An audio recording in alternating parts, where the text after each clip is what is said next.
Besides, for the Gemara and the story of Rabbi Shimon Bar Yochai regarding he and his son leaving the caves, and the story that Rav Avraham Baomer itself, perhaps Rabbi Shimon Bar Yochai is most famous for in the Shas. One of his most famous machlokes in Gemara Brachas Tavlam and Hamid Beis between Rabbi Shmuel and Rabbi Shimon Bar Yochai regarding a person and how he's supposed to live his life. Rabbi Shmuel says a person is supposed to work most of the year. Months of Tishrei and Nisan you sit and learn, but the rest of the year you're supposed to work and learn when you have time. And that's the lifestyle. And Rabbi Shimon Bar Yochai says a person is supposed to learn Torah. Torah is daily you learn Torah, and you only work at the absolute minimum, the absolute least needed. Everything else is learning Torah. The Gemara says there that many did like Rabbi Shmuel, they were successful, and many did like Rabbi Shimon Bar Yochai, they weren't successful. Some conclude, seemingly la halacha, that the halacha like Rabbi Shmuel, a person is supposed to live his life that way, and Rabbi Shimon Bar Yochai is incorrect. But others learn as follows, and I think this is the more mistaber, the more logical pshat, and I think it's a very powerful pshat that connects to Lag Baomer. Rabbi Shmuel's lifestyle is the lifestyle for most people, because most people, they're not refined and don't have the midas and don't have the ruchnias and the spiritual preparation to live the ideal lifestyle. But of course, Rabbi Shimon Bar Yochai's lifestyle is the ideal lifestyle.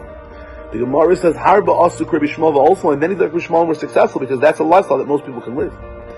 Harba Asuk Rabbi Shimon Bar Yochai also, and many like Rabbi Shimon Bar Yochai were not successful because it's not a lifestyle that most people are prepared to live.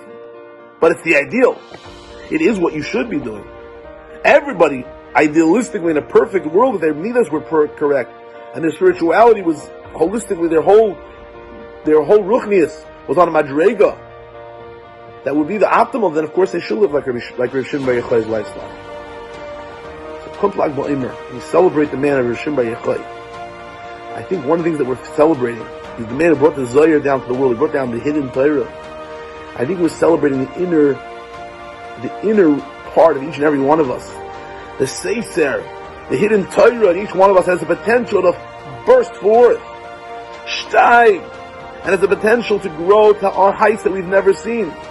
And many of us are going to try and we're not going to be successful. It doesn't mean we shouldn't try, and it doesn't mean that at least one day a year, Lag Baomer, Heilig Ketag, we should at least try to tap into that Heilig Kedusha, to the inner godless within each of us, and try to access the Eish HaTorah, the fire of Torah from Shimon Bar Yochai. Have a wonderful, wonderful Lag Baomer.